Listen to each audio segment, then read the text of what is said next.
étude de la NASA révélée il y a quelques jours à peine a permis d'établir une cartographie sans précédent de la couche d'ozone au-dessus des pôles. Et le constat est on ne peut plus alarmant. Les images de synthèse révèlent en effet que le trou dans la couche d'ozone au-dessus de l'Arctique est désormais aussi grand que celui de l'Antarctique. En cause le froid exceptionnel l'hiver et le printemps dernier au pôle Nord, qui s'est déplacé pendant une quinzaine de jours en Europe de l'Est, en Russie et en Mongolie.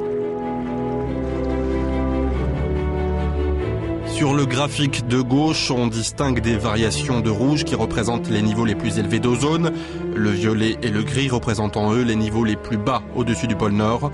Sur celui de droite apparaissent les niveaux de monoxyde de chlore, le principal agent responsable de la destruction de l'ozone au-dessus de ce même pôle. Des scientifiques en provenance de 9 pays différents et rattachés à une vingtaine d'institutions ont participé à cette étude. L'Institut national pour les études environnementales du Japon est l'une d'elles. La couche d'ozone filtre les rayons ultraviolets nocifs et son appauvrissement peut avoir un impact sur l'environnement en Scandinavie et en Russie si cela continue. Une surveillance plus régulière sur l'Arctique est nécessaire. Les équipes de recherche ont observé que la densité d'ozone dans l'Arctique a considérablement baissé entre mars et avril de cette année, affectant environ 40% de la surface totale, soit une zone d'environ 3000 km de long et 1000 km de large.